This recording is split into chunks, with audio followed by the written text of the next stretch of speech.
I guess that doesn't show the string.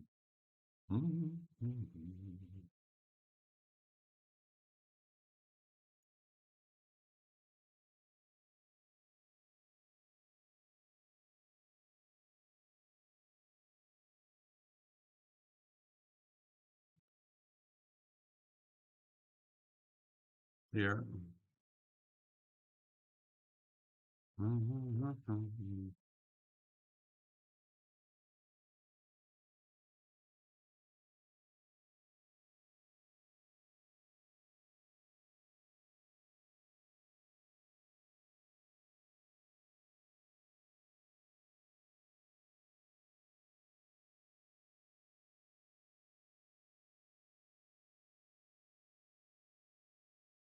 Yes, the fact that it's going to be a fully downwind start is going to be very interesting indeed. I mean, we might actually have a bit of well, it depends really on timing. Like we have actually wind going kind of towards the south, where they could actually in this particular area here, if that holds, have more like a beam reach than an actual downwind sail. Like it will be slightly downwind, but it's like almost a beam reach angle. Yeah, it can be quite varied. It's not going to be just downwind. Like it looks like it's like swirling, doing a lot of. Yeah, it's really around tomorrow, 12 o'clock, that the direction, I guess, with the strength of it increasing, really stabilizes.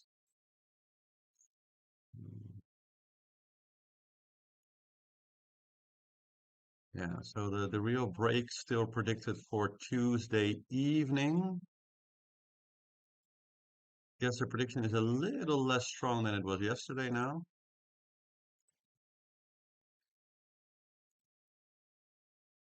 Oh, that's interesting. Huh. Yeah, so we got a low here.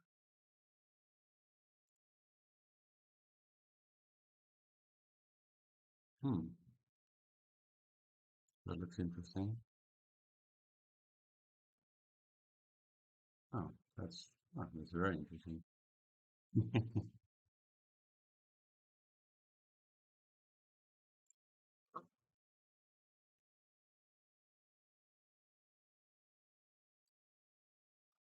Yeah, Ken, when you're downwind sailing, the sail choices are definitely hard, and sail changes are difficult on them. So it's definitely going to be challenging, especially doing sail changes in increasing wind, because of course, if wind decreases or if you're upwind, it's just generally much more easier to depower everything while still going.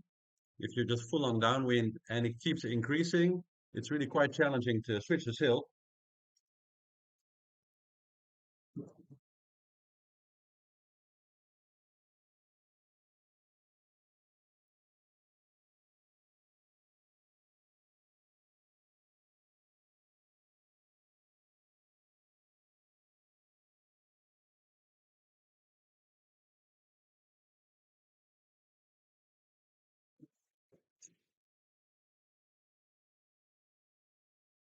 But I guess knowing that it's going to be, well, we'll see. I think that a lot of skippers will prepare by just, having basically like a J2 or J3 ready. So they'll probably just, it's not going to be that hard for them, especially like all the way up to the end of today, to just hoist them, keep them there, and then as the wind increases, furl the number one and two and go on with like a two or maybe even three, depending on how strong it is. It's mostly just getting the sails off, which is going to be hard, but I don't think they're going to be worrying too much with getting them on.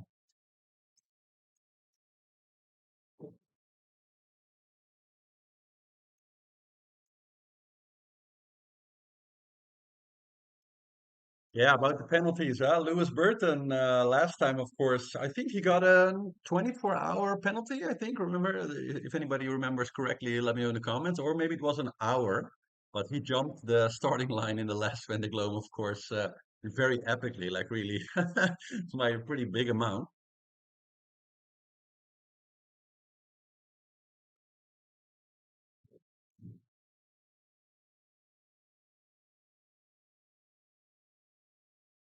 The funny man.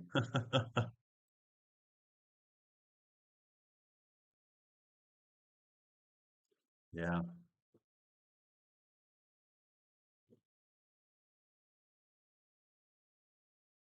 Here, let me see if I got some. There he is, Mr. Lewis, in his brand new Bureau Valet. I'm still exploring like how this streaming software works, so bear with me, guys, if I make some mistakes here.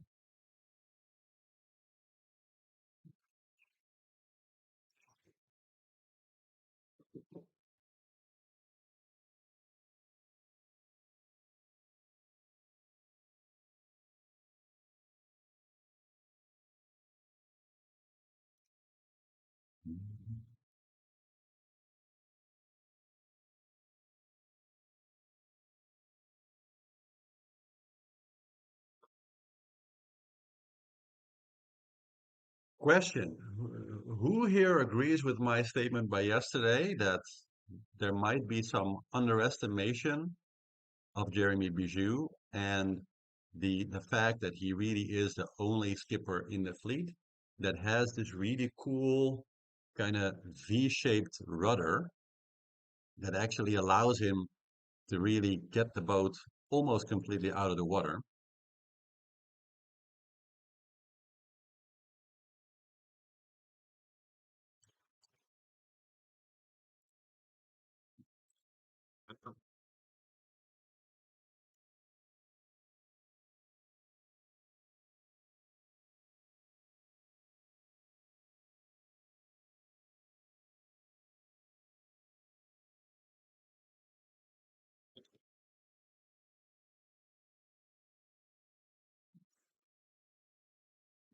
Yeah, Matteo, here you're talking about pitch control, but they do have, of course, some. They can do some directional control of the foils. They have some adjustment, but suffice to say, it isn't much, but because of the round shape of the foils, because of course a round shape sort of finds equilibrium. So earlier we had foils that were more straight, right? They had like a little fin, but there were a lot of straight lines. And I guess that we really kind of realized the mistake there, and everybody's using these big arcs now. And that actually creates a lot more ballast because it just, I guess, a natural shape that really finds its own equilibrium there. So they have, well, I haven't solved it. They're still nosediving pretty epically sometimes, but it has got a lot better.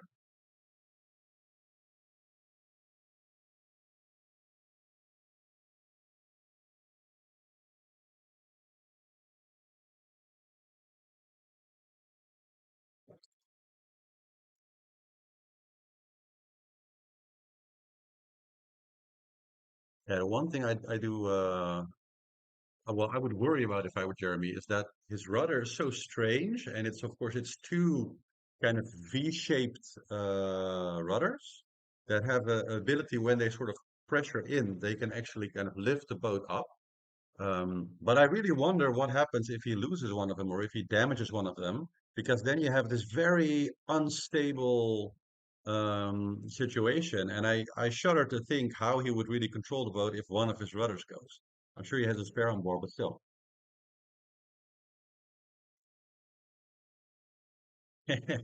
Indeed, Lincoln.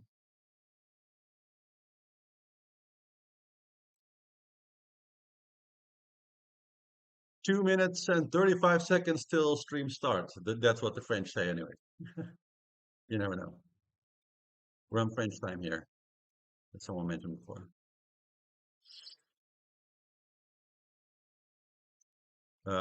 Is there images of the rudder by Jeremy? Yeah, sure there is.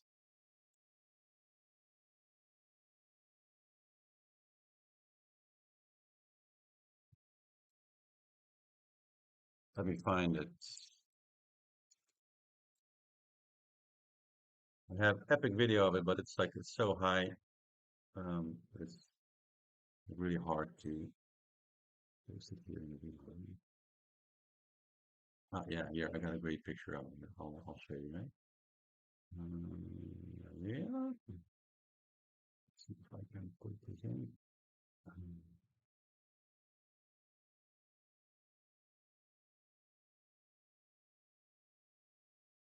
yeah, there we go. Yeah, you guys are all going to think this looks pretty crazy. It really does look very crazy. Here, take a look at it. So this is the rudder setup of German Zoom when it's flipped up, of course. But that is really what it looks like. So it flips down, um, and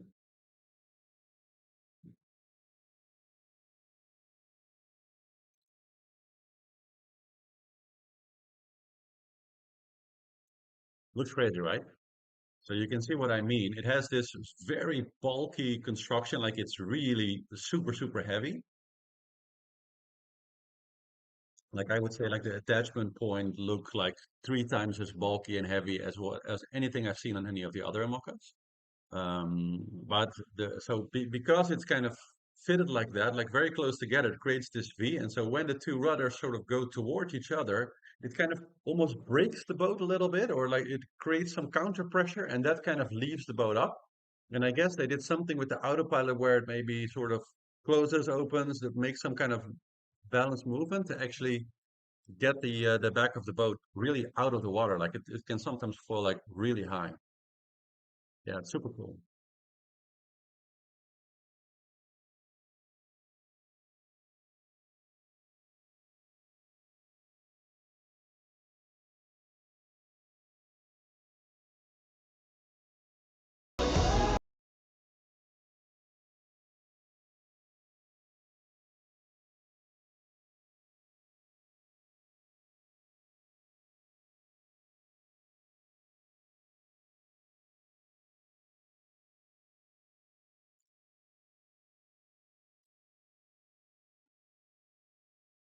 We're live, people. We're live.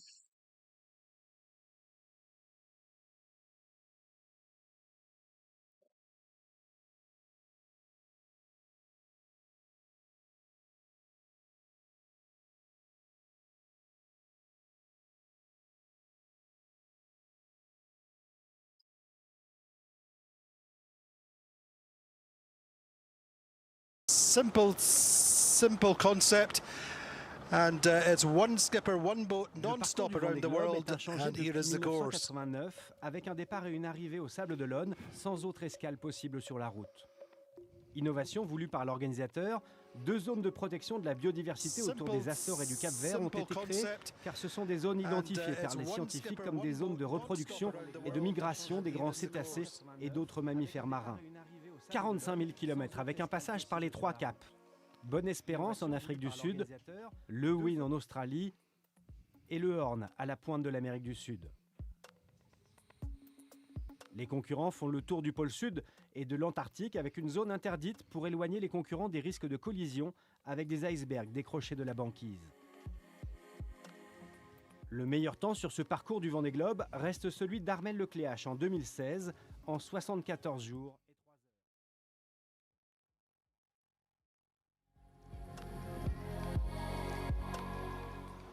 So as we say, a super simple course. I'm joined by Dee Kafari, a world-breaking yachtswoman, 6 times around the world. Vendee Globe skipper in 2008, finishing 6th. A simple concept, Dee, and it's all the way around the course, all the way around the world, non-stop around the 3 Great Capes. That's right, and it's 45 minutes to go until this 10th edition starts. As you say, 40 boats start, and we've never seen a 40 boat Nice view finish. of, Like, you know, not everyone that starts finishes. Looking back then at the best moments of the morning, 40 skippers docking out every 3 minutes, starting off with Charlie Dallan, first skipper onto the dock. Yannick Bestaben, the holder of the Vendee Globe title. Charlie Dallan there coming down, meeting the dignitaries, and Sam Davis, Eric Bellion, Arnaud Boissier, local hero, and Britain's Pip Hare, Maxime Sorel. Moments of high emotions. Guirec Soudé, Sam, and the going out in the channel. We have well-wishers out on the channel since 4 o'clock this morning. Roman Atanasio there, starting his 3rd Vendee Globe. Eric Bellion, one of the local skippers then, Arnaud Boissier, Seb Marset there with his family, 2 young kids. Fabrice Amadeo sprinting down the dock, and Girek Sude there, rookie adventurer, taking on his first Vendee Globe, and 350,000 people on the banks of the channel. Boris Herrmann there, the only German skipper to finish the Vendee Globe. Yeah, so some nice views of the boats leaving the dock. This is look back, of course, has already happened. If you guys watch the dock out, looks nice though. Jeremy Bayou from Choral. Isabelle Joschke, Franco-German, starting her second Vendee Globe. Double Paralympic medalist Damien Sagan.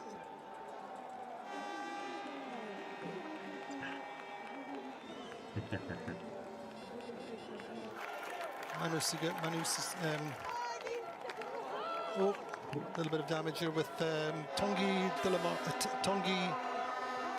Leterquois and Jean Le Cam, oldest skipper in the race at 66. Tanguy Leterquois saying goodbye to his wife Clarisse Kramer. Jean Le Cam, Kojiro Shiraishi starting his third Vendee Globe. Alan Rura also starting his third Vendee Globe. Italy's Giancarlo Padotti. Yeah, they're all wearing interesting costumes and cultural here also really cool. The Chinese traditional custom there.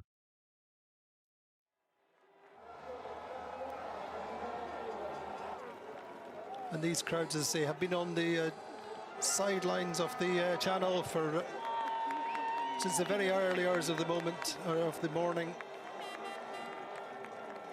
And we are moving in towards the start phase. The emotions of the channel are behind them. The skippers are now very much into their bubble, with just their immediate race teams on board generally now. And there's Violet Deranger, youngest skipper in the race, as we go back on the water into the pre-start phase. And Kefari, a little bit of sunshine now, hopefully. Yeah, we're just seeing the clouds start to break and the sun come through. We've got the sails up, boats are moving. That's always a good sign. Yeah, it's still pretty foggy, but I think we have enough visibility to have a good start. That they've got to deal with in the first couple of days. But this was about, will there be enough breeze to actually leave the finish line and get start line and get going? But we are confident that that is going to fill in and grow from the 3 to 4 knots that we're seeing now up to 6 to 7 knots maybe by start time. We've got 40 minutes to go to the start, but it's light and downwind, which is interesting because we're not going to see too much difference between our foiling boats and our daggerboard boats, which would be really interesting. But with 40 boats on the fleet, it's busy start line, and we're not going to get much separation, so the skipper's really going to have to keep their wits about them. Indeed, on board there with Charlie Dallin, skipper who was first into Les Sables-d'Olonne in the last race, but ended up second on what we call corrected time. Got time compensation for Yannick Bestaven after he helped in the rescue of Kevin Escoffier in the Southern Ocean. Yannick was given a time compensation, as were other skippers, and ended up winning the race. So unfinished business for Charlie Dallin on Massive Santé et Prévoyance. And I have to say, he goes into this race as a race favourite. He hasn't been off the podium. It's a brand new boat. And what they've done with this latest generation of boat is move from the performance they learnt with the last incarnation to then looking at the ergonomics for the performance of the skipper, the well-being of the skipper, so they can perform at peak performance for the whole race. Now, the record's 74 days. They did not beat that in the last race. They're convinced these new boats and new generation boats are capable of going faster, but I don't know if we've got the weather to allow them to do that. We shall see. We shall see, but it's certainly not the day for speed records today. As Dee said, we're just expecting light 5 to 8 knots of wind in the early hours of the race. She said it should be downwind, a lot of jibing through the first hours of the race. But this race is all about the Vendee, this region to the west of Paris on the Atlantic seaboard. It's made its name, publicised its name around the world. One of my personal favorites solo for the race, race, which happens every 4 years. winner of the last edition. And the Vendee Globe has been great for the region. It's seen a massive influx of financial input every 4 years. It's been great for the town of Les Sables-d'Olonne and for the region. Significant investment. It's a beautiful region. Lots of tourism. Yeah, actually, all of them have those struts on the back. That's specifically meant because the downwind sails are incredibly large, a bit larger, I think, than even the last time. And those struts are actually also on the Volvo 65, for example. And it's just a way to kind of get again the sail to go wider near the back of the boat.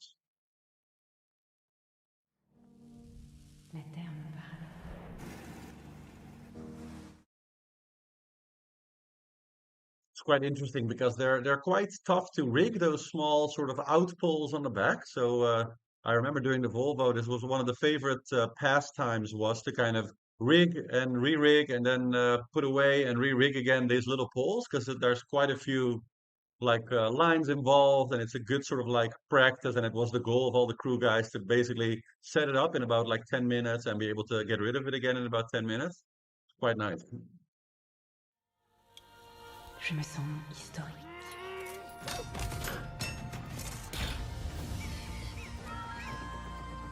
Je me sens ancrée.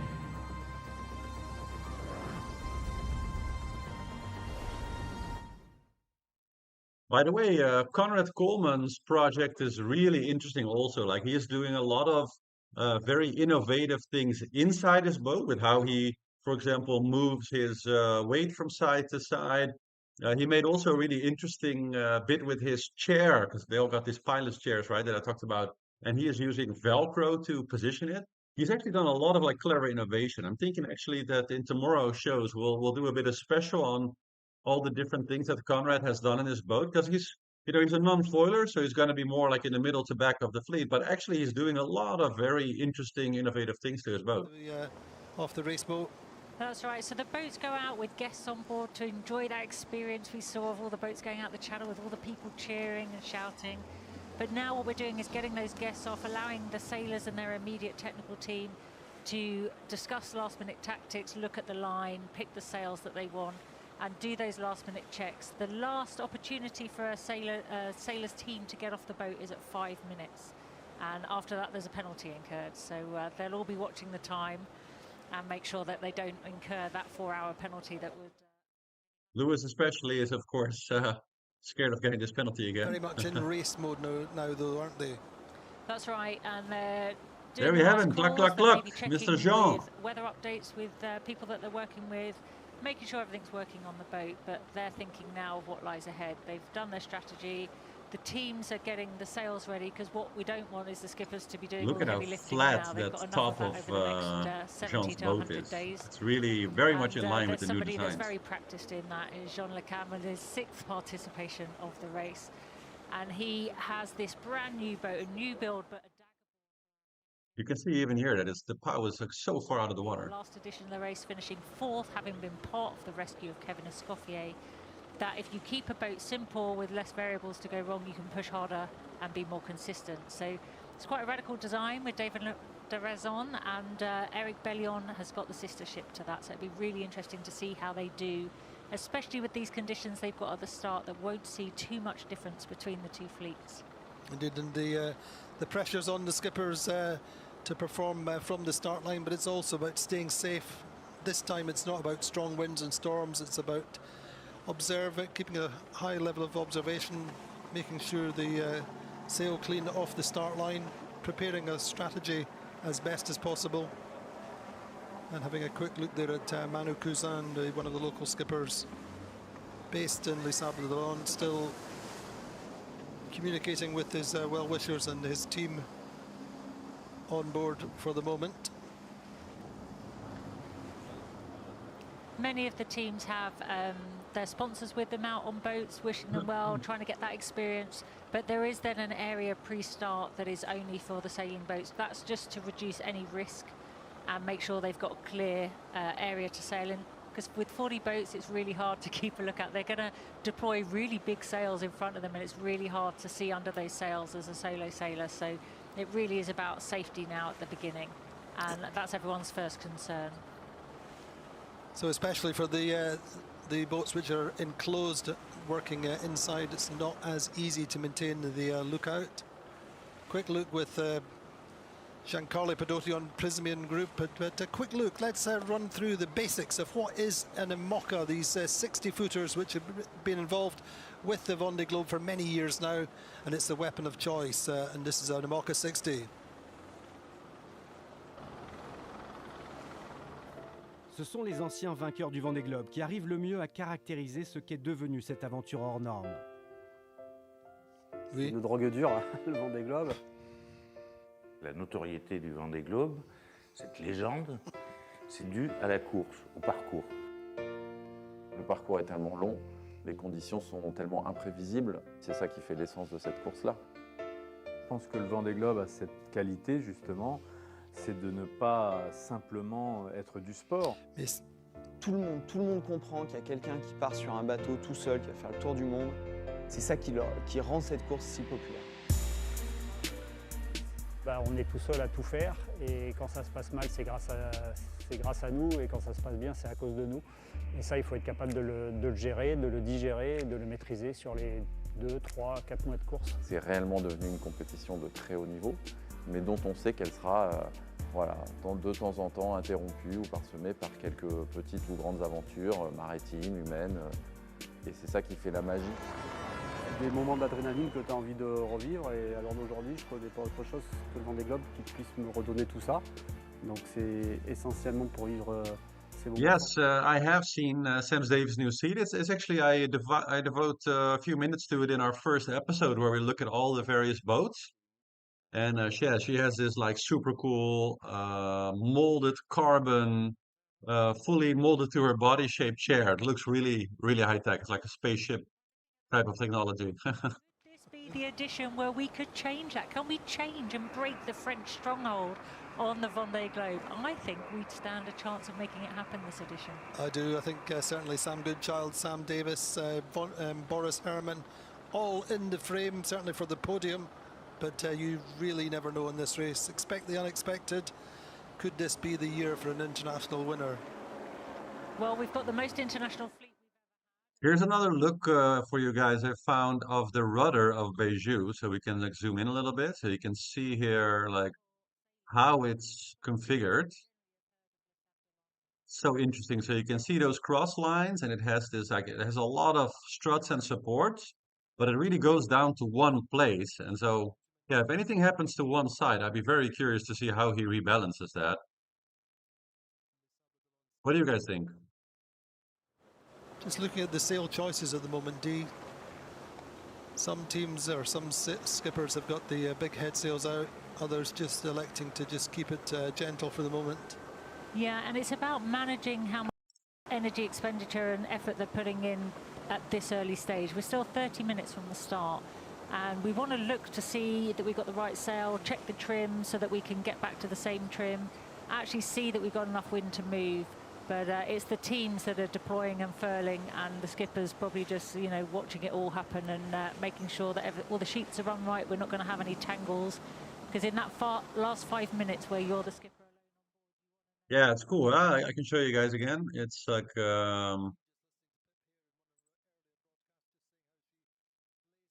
yeah, it looks so radical.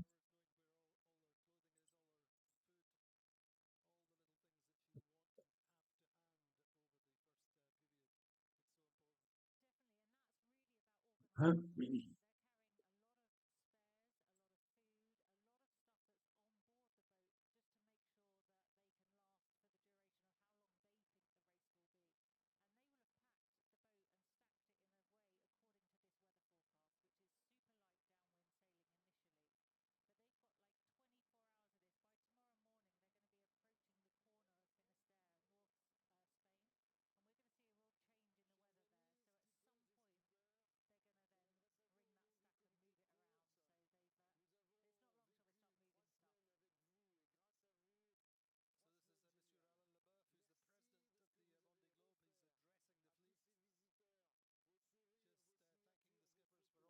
Yeah, I definitely assume that he has some kind of bearing or something that will go first, or maybe it will flip up or something like that. Visitors who've made this odyssey. to the mecca of solo ocean racing, and just applauding them, thanking them for helping us, making us dream. Je veux vraiment vous remercier, vraiment merci. Et à une demi-heure de la course, eh bien, je vous souhaite addressing the fleet at 30 minutes to go, or just under 30 minutes to go, that gives them a time signal, D, for the skippers to just check 28 minutes. Have their watches running to time. It's all about being on the start gun at the B of bang. That's right, and with these light conditions, you know, if you're not there, you're left behind. No, that's true, Seed. So Hugo Boss is not involved in the race anymore since the departure of Alex. Who knows? Some people say that he might come back at some point, but I guess they were really his, you know, they were in for him, for his dream of being the first British skipper to do the race. They've done their sponsor commitments and now they're heading So no current Hugo Boss, but who knows? Maybe in the future. How am I doing this with the least maneuvers possible and trying to be with my boat moving when the gun goes not over the line. The penalty for being over the line is actually a 4-hour penalty for the skipper, so none of the boats are expected to come back and restart like you see in racing. Yeah, so anybody who makes a false start, 4-hour time penalty. Halfway down the coast of Portugal that goes out to the west, and at that point they have to do their 4-hour penalty. That's right, we've seen that before with Louis Burton in the past. Jumped the gun, I think, in the last race. But there's a lot of pressure. You've got to be in the front ranks, and especially in a 40-boat fleet. It's nice to see that McDonald's is also involved in the race now. That's right. You've got to Racing the word healthier. This is light and it's going to be downwind. They don't actually want, they want to have their own space. They want to make sure they've got clear breeze coming behind them. And we saw Violette there before, and she had her spinnaker. No, that's not Pip Hare. That's Di Cafari. The Volvo Ocean Sailor, Di Cafari, not Pip Hare. As we know them, because normally they're sailing fast. Exactly, Ken. They're foiling their apparent winds really forward, so they have to sail much greater angles to get the boat moving, compared to the daggerboard boats that are more traditional. So Pip's on the boat sailing. The daggerboard boats are going to have a strength in these conditions, and it'll keep them in the game for longer. Indeed, a quick look with Jackie, our Chinese skipper, one of the older boats in the fleet. An early Far design. She says hi though. I wish her a great race on behalf of all of us this morning. Himself. So the advantage being that he knows looking forward every nut and bolt on the boat.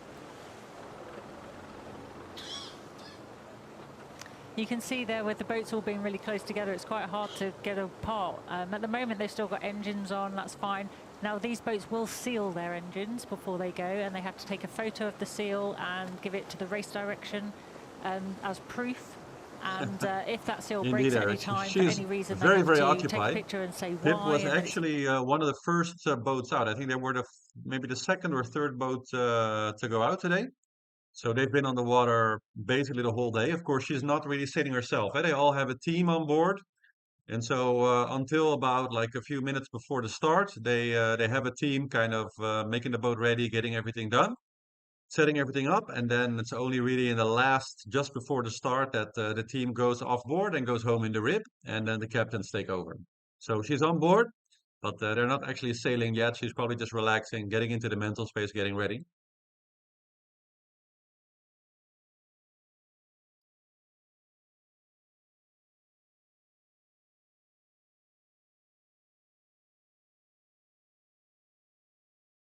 Yeah, the animations are definitely not accurate.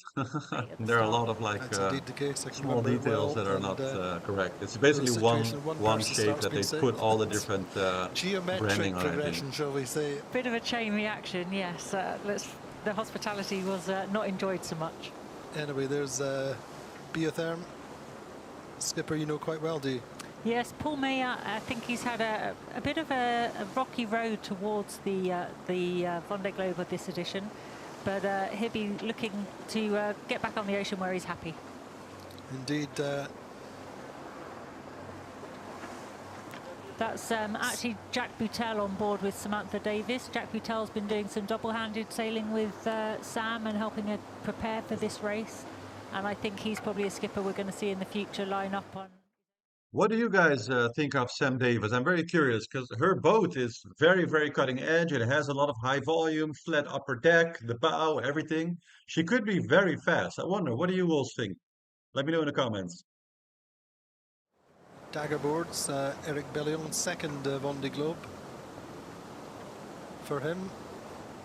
And competitor, as I say, 9th in 2016. But let's have a quick look this time at what is an IMOCA. Ces monocoques mesurent au maximum 18 mètres 28 sur une largeur de 5 mètres 85 maximum, avec une quille pivotante de 4 mètres 50 qui porte un bulbe de 2 tonnes et demie en moyenne. Des foils, ces grandes moustaches sur les côtés leur permettent de prendre appui sur l'eau et de déjauger pour limiter la friction de l'eau et donc le freinage. Les bateaux anciens sont munis uniquement de dérives, c'est-à-dire ne pouvant pas voler. Ils sont donc moins rapides que les foilers. Le mât culmine à 29 mètres au maximum et porte jusqu'à 4 voiles en même temps. Les marins embarquent 8 voiles maximum pour la course et ils passent leur temps à adapter leurs voiles aux conditions pour utiliser au mieux le vent. Dans le détail, une grande voile de 150 mètres carrés que l'on peut réduire en la descendant sur le mât, on parle de prendre un riz. Une voile d'avant allant de 140 mètres carrés pour un J1 à 50 mètres carrés pour le J3. Ces voiles sont utilisées pour les allures face au vent, avec une voile de tempête obligatoire, le tourmentin.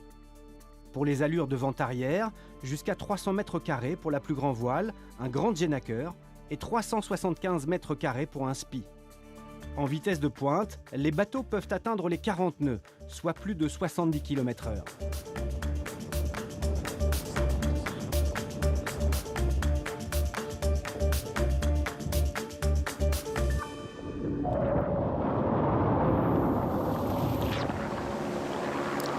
So that is an introduction to the very basics of this IMOCA class, which is used in the Vendee Globe. But Dee, this race has got more designers or design groups involved than ever before. Yeah, and the newer boats, it's interesting. We're seeing more boats with the Antoine Koch coming involved. There's obviously a strong VPLP and Verdier influences around. David de Raison is in there now. And then the older boats, we've got some of the Owen Clark designs still in there as well. So there is a massive range. And as a result of that, everyone's ideas are slightly different. We've also got some key skippers that are engineers, naval architects in their own right, that have been instrumental in how their boat is put together. So in the design concept, they've had a lot more input into that, changing some of the ergonomics and some of the performance things they wanted. And the foil design as a result of that changes as well. So we're getting flatter foils, we're getting curvier foils, we're getting large foils, and we can see Medallia there. She's actually changed. That was Louis Burton's boat in the last edition, Bureau Valet. She took the boat, learned to sail with the foils, and then went through a big refit where she fitted larger foils, which involved a lot of structure inside changing to be able to cope with the loads and the load bearing so that she wasn't going to have any dangers. And now she's been learning to sail with the more powerful foils. And the larger foils that they're going for is hoping for more versatility in the boat. We were very good at the reaching side, but now they want to go upwind and downwind foiling just to cover all that variation around the course. Indeed, so that completely new learning process for Pip Pear, for example, on the Medallia. She had relatively small foils before, and she's on top of that learning process and really, I think, as we saw with her results in the transatlantic races, getting into the top 10 or on the verge of it, and so too I think we'll see the best coming from Clarice Kramer. Yeah, so Occitan here, Clarice's boat, that was a Pivia in the last race that Charlie Dallin raced across the line in first So we and can see finishing here now a second. nice example of the teams kind of going off board. We can see L'Occitane here. So she had the whole team on board, Isabel Joschke. And we can see now that her team is kind of departing. You can see the same for Boris Herrmann, his team getting off board. So they're really getting ready now, the last 20 minutes to take over the boats by themselves. Hopefully, you know, do a great job and be able to build on what she learnt from last time. Milizia here is got the most miles out of the whole fleet in preparation for this Vendee Globe race. He's actually done a lap of the planet with the ocean race on this boat with a team. Yes, it's true that actually, yeah, each foil I think weighs like 350 kilos on Pip's boat. So it's two of them, so that's already 700 kilo, and then there's about 300 something kilos extra as far as like carbon for the boxes and all this type of stuff. So yeah, it's pretty crazy. Like it's a full ton upgrade. He'd skippered some of the legs in the ocean race. Sébastien Simon, then quick look at him and his boat. As we said earlier, he is very much a child of the Vendee Globe, has lived in Les Sables-d'Olonne since he was born here and has known nothing other than the Vendee Globe in the background of his life. Won Le Solitaire, and then So we can see them dragging the teammates out of the water here to get them on board of the rib because they literally can't transfer onto the rib. They don't want to damage everything, so they just have to jump. There goes another one, jumping off of Fossier there. So nice. I'm a bit sad that I'm not there because they actually invited me to be on a rib there also, but I really wanted to do the coverage every day, and then I would have to travel back from France tomorrow, which would take me like 12 hours of driving, so I wouldn't be able to make a show tomorrow. Didn't really want to start by missing a show right away, so otherwise I would have been there. But it's fun Keeping his watching this hand with you in guys and too. sailing with other people on other boats, which is always useful to try and get the maximum out of your boat as well. This is actually the oldest boat in the fleet, and you can see that in the shape of the design, the coach roof structure. You know, it's been modified to come through, but Anton, you know, is not going to perform at the same level with that age of boat. But we saw with Pip Hare last time, when you get an old boat, there's nothing to stop you sailing beyond the capability of the boat and actually blowing everybody away with a strong performance. indeed we see how much is modified just to improve the protection. And when you consider even the limited protection that Pip had in her boat, you know, the things have changed, things have stepped up, things have improved since the last race, even for the older boats. Absolutely, and it's all about security and safety. You know, these boats are going so fast now that to go and do a sail change, you have to slow down in order to go out on deck and be safe doing it. So it's about safety, so they're confident, and why should they be blasted at 30 knots all the time? They've got to be able to live and survive and make crucial decisions. So it's about keeping them safe, warm and happy. Indeed, I mean, I think one of the things we can't even talk about comfort on board, but it's the lack of, or lesser lack of comfort, if you like. That's been a big focus this time. Let's have a look at the youngest skipper on this race. Violette d'Orange is only 23, and she's the youngest skipper ever. À 23 ans, Violette d'Orange impressionne. Opiniâtre et talentueuse, elle a gravi 4 à 4 les marches vers le Tour du Monde. Traversée de la Manche et du détroit de Gibraltar en optimiste à 15 ans furent ses premiers exploits en solitaire. Depuis, la demoiselle de Rochefort a fait ses armes en Figaro puis en IMOCA à bord de l'ancien bateau à dérive de Jean Le Cam. Lors des transatlantiques de qualification, Violette d'Orange a bluffé tout le monde par la manière dont elle a mené son bateau, la justesse de ses choix de route, la vitesse de son embarcation et surtout celle de son apprentissage. Là où j'ai peut-être un petit doute, c'est en fait le manque d'expérience. Et clairement, j'ai fait 8 traversées de l'Atlantique dans ma vie, mais aujourd'hui, j'ai jamais passé le poteau noir et je suis jamais allée naviguer dans d'autres mers que l'Atlantique Nord. Donc c'est sûr qu'aujourd'hui, j'ai beaucoup de doutes sur la météo. Donc en ce moment, je fais que ça. Voilà, je relis les cours, j'essaye de revoir ce qui s'est passé durant les derniers Vendée Globe pour vraiment m'imprégner de l'expérience des autres. Ce que j'aime, c'est l'aventure. Bon, la compétition, elle reste toujours dans le fond, mais c'est aussi le fait de partir loin et de me sentir un peu seule au monde, au milieu de l'océan, quoi. Encore élève en école d'ingénieur, Violette va devenir grande. Yeah, we are of course sailing with my boat pretty much every weekend. So we sail every Saturday or Sunday. I basically teach people, you know, solo sailing and more extreme weather sailing, let's say, on the North Sea and on this big lake that we have called the Marker or IJsselmeer. It's a lot of fun, and we basically sail all winter. So especially January, February, it's full suits on, really cold. North Sea is not exactly nice, but a lot of fun though. It's within the fleet. She's been mixing it up at the front of that daggerboard fleet, and I think it's surprised a few people. So she seems to be quite comfortable out on the ocean on her own. I think once she gets over her initial fear of the Southern Ocean, once she gets in there and realizes it's not as scary as she thought it might be, and she has got the right, you know, tools for the job, then I think she might surprise a few people and continue to do a really good job that we've seen her do to date. No, here's hoping, but I mean, one thing which is, again, significantly different. I did think about maybe hiding on board when I was in the village, but you know, you'd have to survive in a small space for several days before you can reveal yourself. So I just thought it wasn't a good idea. Media work and weather work and things like that, but can it be a little bit of a curse if you become reliant on that? It's a real hard balance. I mean, communication now is fantastic, allowing us to take everybody on this journey with these skippers. They're going to live everything, see the videos, get all the coverage, which really allows you that front seat in that action. But, you know, they now go around the world with WhatsApp. It's like they can never switch off. And for some people, that's a massive distraction. Some people rely on it as a tool for that support network. But the rules are really strict about outside assistance. Increasingly strict for this edition. And I think that's as a result of some of the grey areas that we've seen come up in conversations and been addressed before. And I think, you know, you can't even infer anything that's going to assist performance or help decisions. Safety and repair work is one thing.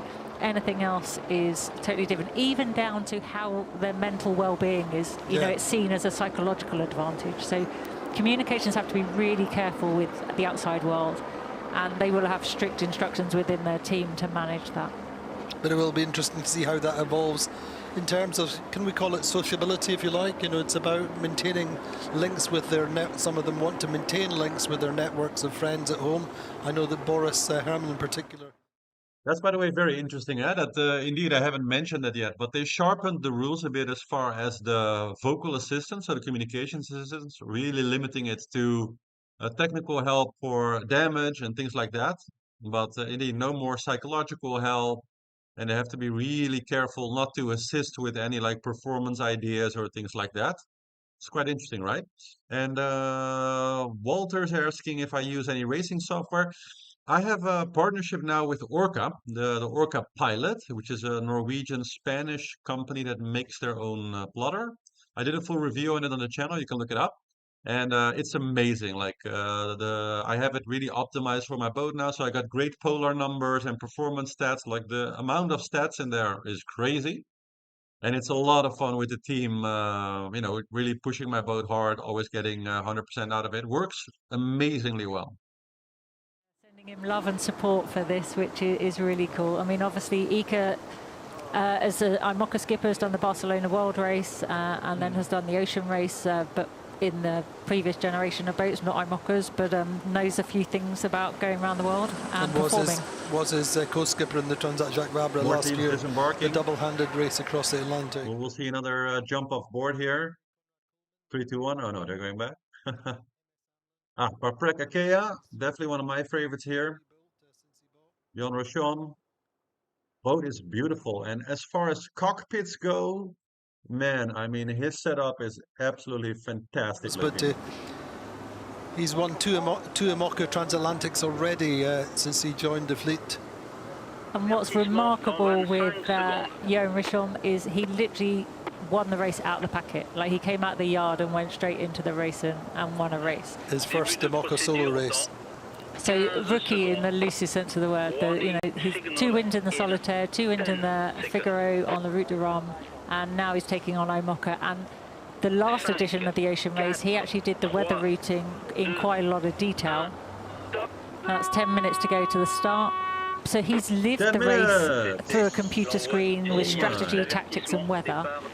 And that's a really nice kind of warm-up to when you get to do it yourself, because he's used to looking at it, he knows what he's looking for, and he knows where some of the pitfalls are and the key decisions are.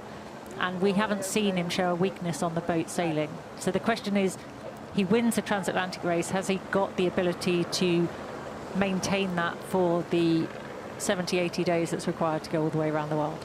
I think he's very, very driven, and I think part of the drive is this rivalry with Charlie Dallin that's gone on since they were students, pretty much, and all the way through the Figaro class. As said earlier on, Charlie was on the podium 4 times, 2 seconds and 2/3, and Johan actually won the race twice.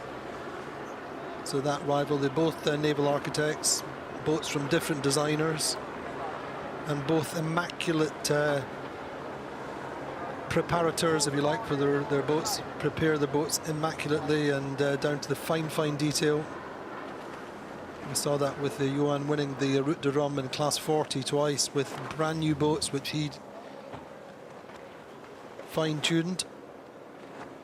Jean Le Cam looking pretty relaxed, really, all in all. He knows what's ahead of him, doesn't he, Dee? That's the main right. thing. Yeah, it's about not getting too excited and letting your emotions get away from you for a start of a race that's got a fair few miles to go, shall we say. 8 minutes to go. Everyone's kind of got their sail plan decided of how they're going to tackle. Here, check out this amazing cockpit on board of Paprec Arkea. Oh, I got to make this a little bit smaller so it's full screen for you guys. Look at this setup. It looks so nice.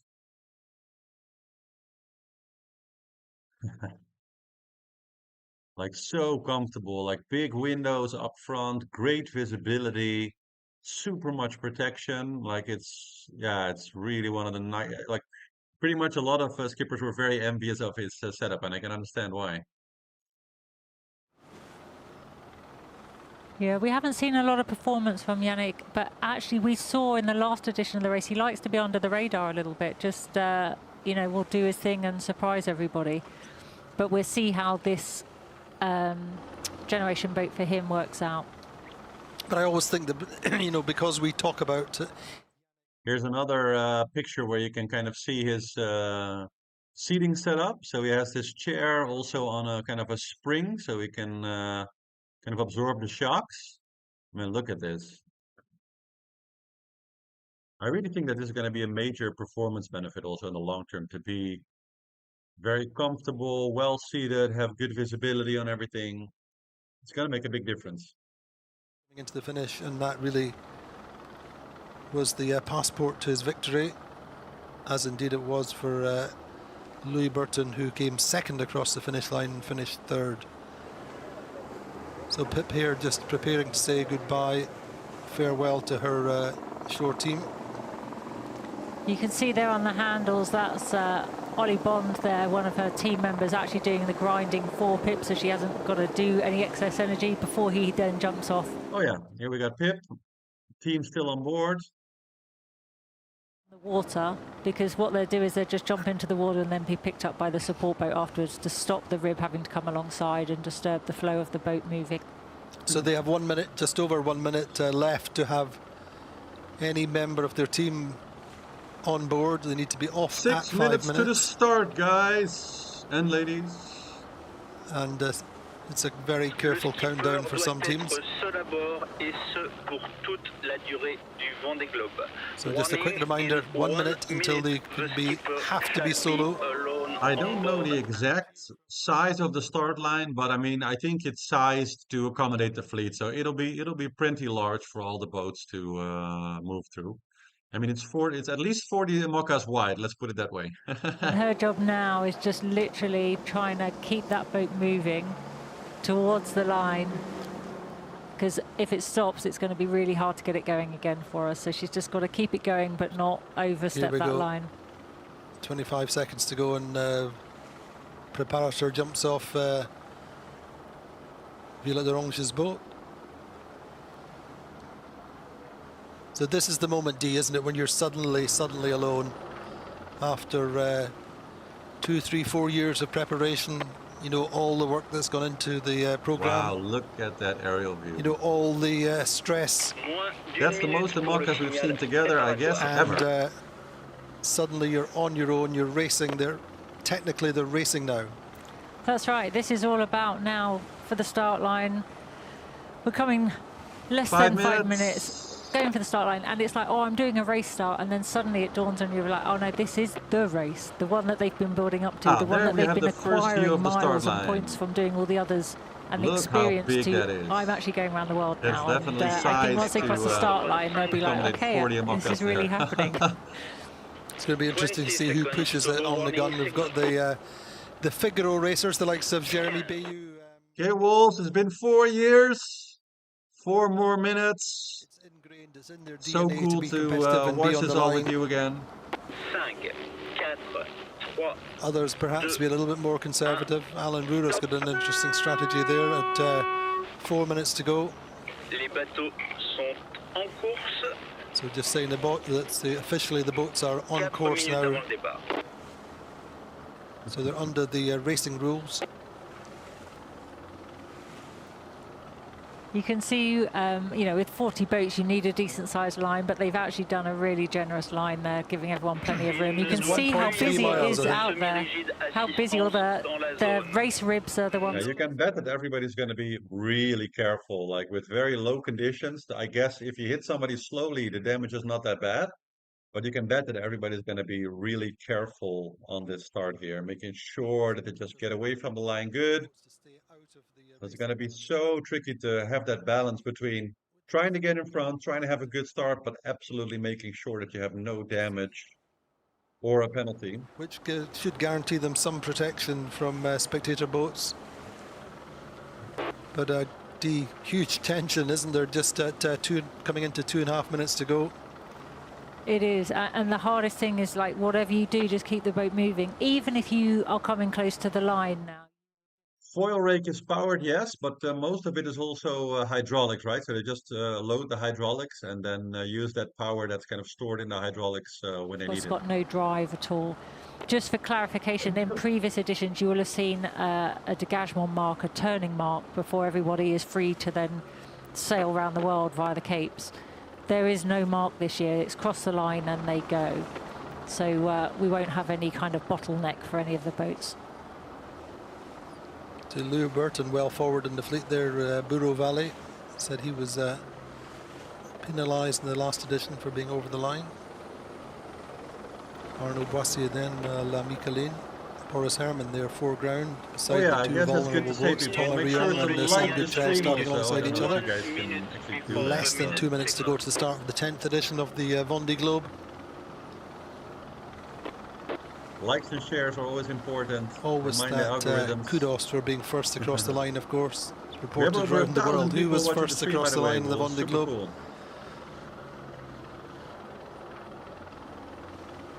So that orange mark in the foreground, just at the front of Boris's boat there, Malizia, that's one end of the line, and the committee boat is the other end of the line. They have to pass between the two. 1 minute, 30 seconds. And the next line race they in the pass world. will be the finish line back at the Sables-d'Olonne, hopefully.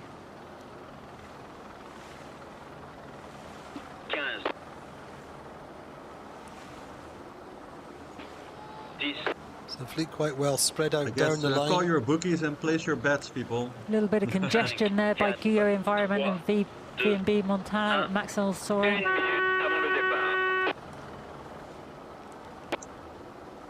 Has it been 4 years already? It's crazy to think, huh? 50 seconds! Ferry there on Monoyu, duo for a job, just interesting start line tactics. Been sitting waiting close to the line, just going to deploy his Jenniker at the last second. Let me know in the chat here in this last minute who you guys are rooting for. One name only. One name only. It's going to take him a fair time to get it up and trimmed. I don't know what he's waiting for. Somebody tell him the time. So less than 30 seconds before the start of the 10th Vendee Globe. Louis Duke there just in the lower ground. Fires Lantana had a really nice full spinnaker there. He's got way on, he's got motion. He'd be quite happy with that. So less than 15 seconds to go. Fairly light conditions. I see a lot of Boris Herman fans here. Definitely a Boris fan too. And the gun goes. The Vendee Globe 10th edition is off and running. Here we go. 4. Start of this mythical course is underway. And we're away, people. Ferry might have been over the start line. Otherwise, it looks like a really good start. I can't really see here who was first. But it's hard to tell with the graphics if they were all clear. But they are off now around the world. Looks like a good start for Thomas Rion. Unvulnerable. Charal starting midline with clear air round about him. Jeremy Bayou. Good start for great start for Bayou. Justine I see Metro here. there, the blue markings to the bottom of her Jenniker. Teamwork, Team Sneff. I think actually Massif also very nicely positioned in the center. Charlie Dalin there in a really good position. Oh yeah, Charal looks in a really good place there. Picture.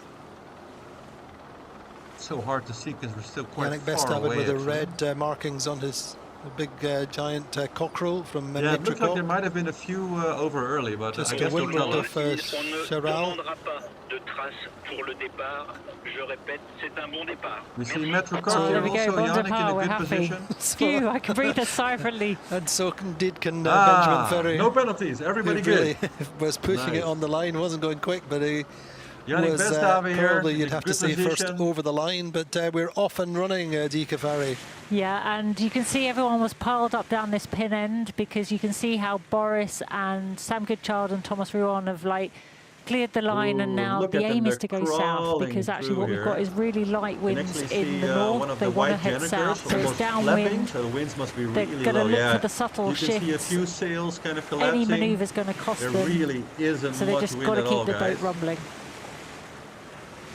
You can see the difference there. Hublot's got breeze and pressure in their head sail, and Archaea Paprick had the flapping sail. They were struggling to get that full.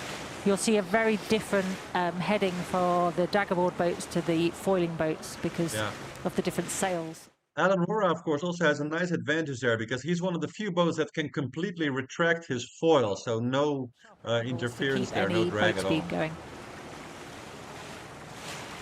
So they'll have a busy evening of jibing ahead of them. Indeed, but these are the first minutes of this 10th edition of the Vendee Globe. Wow, look at that enormous. Clear start. Yes, the Hublot at Aaron Rora is the former Hugo Boss. So that's Alex Thompson's former boat. Yes. We see Vira Valet here. Louis Burton this edition. Look at that sail flapping a bit. They don't have a lot of pressure. It's really low wind right now. A seal. And that's a bit the thing with low wind, that you get pressure, then the boat speeds up, but then the boat hits the relative speed of the wind, and then you lose all pressure again, you slow down, then you get a bit relative wind again. It can be real tricky. His style that he'd be foot down for the whole race. You can see there the heading. Yeah, Alan Rora made a lot of changes to 300. the boat, that's true. They're not even, they're just moving the boat. They're not actually worried about what direction they're going too much. We'll definitely get into the changes that Alan made to the boat also in an episode coming up. It'll be about doing the manoeuvre while they've got boat speed. But this is essentially a lake race at the moment, isn't it? It's just about picking up the little zephyrs, the little light breezes. Interesting to see Louis Burton on his boat. He's able to steer with the tiller that's correct, outside. George. Lewis was the one boat that jumped the line last time, and he got a 24-hour waiting penalty then that he did several days later. So he has a view forwards, and you get much more feeling than some of the sailors who have to sail inside or with their head just out of their coach roof, like as you see there with Charlie Dallin. Yeah, the advantage is definitely outside to see the little dark patches on the water that you want to try and join up, or to feel it, and you can see he sticks his head out, he's got to go down below, and you lose that connection, and it makes it really hard. They really are. You can see the different angles it people are looks to pointing my eyes out, like but I would imagine we will see on the tracker these two boats winds, maybe probably less, that distance 4 or 5 apart for a knots. lot of this race if they have their way. It's interesting to see them starting almost alongside each other. Look at that, Archaea Paprick here in but view, it can just be right a above little morale boost in the here. early stages of the race, can really carry you for a long time, can't they? Absolutely, and I think Massif's positioning there heavy, though, was so actually it's like affecting the breeze very low that wind. She has a very big head sail, was but feeling, so they're already having an impact on each other. And there's Nico Lundven. And she can't retract her entire foil, so she has a bit of drag there also. Now, it's quite interesting in these really, really light winds that Boris Herman, although he has a bigger, kind of more robust boat that everyone says is built for the big seas in the south and stuff, he actually is really well positioned in these super light winds. And so he might... Well, I guess it's nice for the spectators, though, because at this rate, they're going to be in view of the land for hours instead of being gone in like 20 minutes. So that's nice, I guess. Wow, look at this overview of the entire fleet, guys. It looks amazing. But you can see that many of the Jannikers there are flapping. They're just hanging limp, so it's definitely 4, maybe 5 knots. I mean, when I use my Janniker, it's basically from 5 knots, I'll do okay. But if it's any lower than that, it's going to be flapping this way. So I bet they have 4 or 5 knots right now. Clear start. Nobody with any technical issues. Everybody started on time. The line is open for 60 minutes. You have to start within 60 minutes. Quick, what our latest across the line. Jean Le Cam there with Violette right next to him. So the mentor and the mentee side by side. Yeah, so it looks like it's not good right now. Interesting there with Charal with the sails on the front of the boat, just helping with the trim. They're right in a patch of like really close zero wind.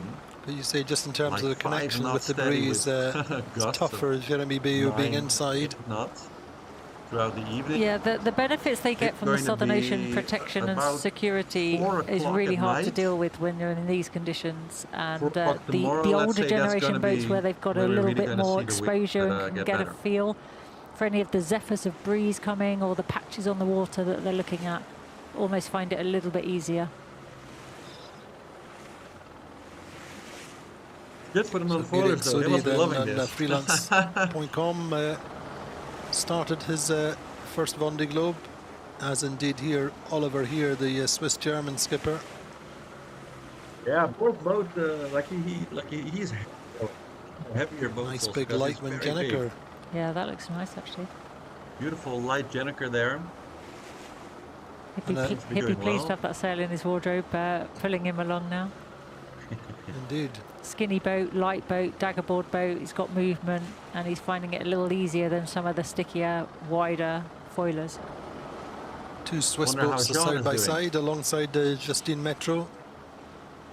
Isabel Yoshki here. You can see actually this aerial shot with Occitan, Clarice Kramer there with her foil in the water, just how much extra drag that's creating. And that's why they struggle in these light winds. Yeah. Normally they're up and out and accelerating, and that's their like pressure lift to get them going. But when they're moving at this speed, it's just literally dragging the water. They've got a sticky bottom and their foils are in, and it just makes life really difficult. However, by and large, as you said, Dee, they'll be doing a fair bit of jibing down through the Bay of Biscay down to Cape Finisterre. The big question is finding the little the wind shift. But beyond that, it should be fairly quick down to the equator, we think. Big spread right away. I think tomorrow morning they'll approach towards the acceleration zone of Finisterre. Tomorrow during the day they'll be playing in that acceleration area around that corner. I don't think there are any northwest real Spain. spare sails on board. They usually have one of each. There may be a few skippers that have like an extra J3 or something on board, but the sails are so incredibly heavy. It's so much weight that they basically have one of each, but they do carry sail repair materials because it's carbon sails.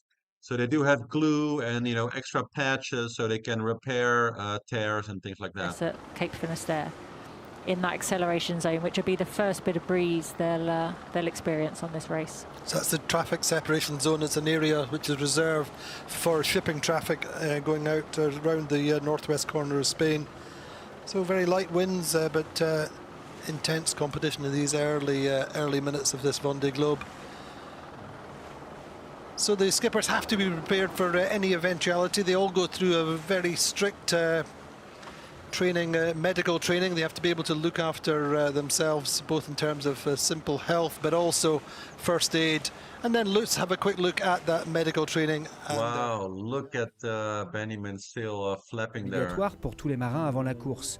Ils sont sensibilisés et formés à un certain nombre de notions, de techniques et de lexiques qui leur seront utiles en mer, notamment pour s'ausculter et apporter des éléments descriptifs précis et clairs pour établir un diagnostic à distance. Il s'agit pour les concurrents de se soigner et bien sûr de réaliser des gestes indispensables en urgence comme stopper une hémorragie, recoudre une plaie, soulager une douleur de fracture ou une déshydratation. Les principales pathologies rencontrées en course au large sont d'ordre dermatologique car la peau est mise à l'épreuve dans un environnement salé, humide et avec une hygiène réduite. Et avec la vitesse des bateaux, la traumatologie s'est imposée. Choc, chute, entorse, contusion et commotion sont devenus inévitables. On s'est rendu compte que la pathologie évolue, qu'il y a des lésions plus sévères, non dues évidemment aux vitesses du bateau, aussi une éthique lésionnelle qui sont plus importantes, au mouvement des IMOCA, notamment des foilers, qui entraînent beaucoup décélération, et la décélération génère la pathologie traumatologique, et notamment c'est l'occasion de discuter avec eux des commotions cérébrales et des traumatismes crâniens qu'on a maintenant à gérer sur chaque course. À bord, chaque marin dispose d'une pharmacie complète et doit en connaître les médicaments, outils et ustensiles pour pouvoir agir en situation de stress et de douleur potentielle, mais surtout d'inconfort d'un bateau humide et brutal. So a quick look at all the different aspects of health on board, self-management to self-preservation, first aid. Yeah, the seals are incredibly expensive. Like it's super expensive. The first thing most medics want to say is, "Oh, keep it dry and clean." And we're in the absolute opposite environment. You know, it's really hard to keep anything dry, and it's definitely not clean. Of course, Boris so is you in always first place do your best. But it's really interesting. In that clip was a picture of Sebastian Simon putting a helmet on, and we talked about his last race where he had a massive deceleration. He actually had a head injury, was unconscious, came back, dismasted, finished the 12 miles to the finish line. And when he got ashore and had medical treatment, they actually found he'd broken his neck. And, you know, it takes a while to come back from stuff like that, even confidence-wise. So, you know, there's been a number of skippers with broken ribs, with different things. And you saw Damien Seguin just treating a really small cut and something really small. Imoca's going 3 knots. Grow exponentially in a matter, you know, so quickly in that environment, and you know, a simple cut can end up with sepsis. So you literally need to be on top of these things, and you know, making sure that you're looking out for yourself and treating stuff straight away and not waiting for it to get worse. Preventative is always better very than foggy. I mean, look at trying that. to It sort was it that out foggy after when it's I was there happened. also. Like basically all day long. All of France seemed to be reiterating covered in that fog you know for it's the about the bumps and bruises as well, avoiding them, but also knowing how to treat them, so they don't become bigger problems. But very, very light winds there. Now for Thomas Riong and Sam Goodchild. Just trying to keep the boat moving.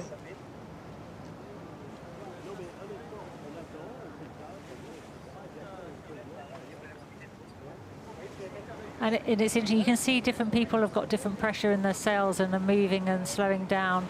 And it's all about when those puffs get to you. So, you know, Ollie here, we talked about, had a beautiful full light Jenica, and now he's flapping in the breeze. So, you know, his pressure has gone, and that's probably gone further down. Now, interesting, we spoke about Malizia having an advantage in these super light conditions, and he's making that pay. As soon as we get over that critical 9 knots, so, I think then the others will start Herman with a lead you know, of move too, so he needs meter. to really capitalise on these super light conditions while he's got them. Super nice. But started nicely off towards the pin end of the line. And Pip indeed which meant he got into fairly clear breeze straight off. Great so good strategy. Pip, yeah, good starting strategy from the Malizia team. And the aim is to go south. We know there's more pressure in the south, so you know, he's taken that end of the line and he's going that way, you know, quicker than everybody else.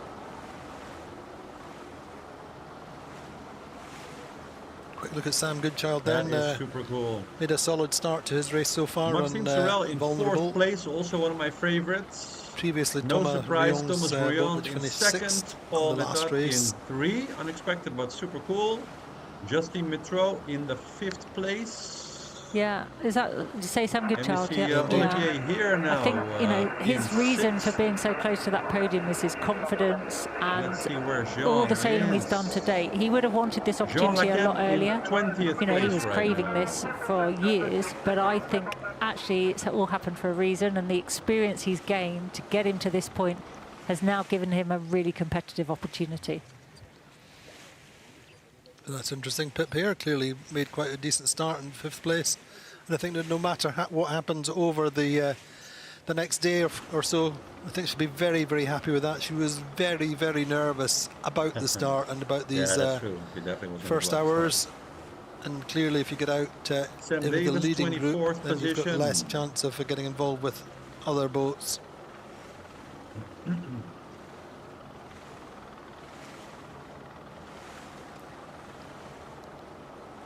Yeah, do we have 1,500 people watching the live stream now? I haven't even seen. It's always nice not to be heading into a storm or, you know, a lot of pressure, but I think super cool. I think for the skippers, like for me certainly, this would be just as frustrating. You know, they'd be biting your nails. Yeah, it's just such hard work, and you work really hard for like very little reward at this stage, and everyone's so close together, and you know, you feel like you've lost miles, but actually it won't take much for this to all compress again.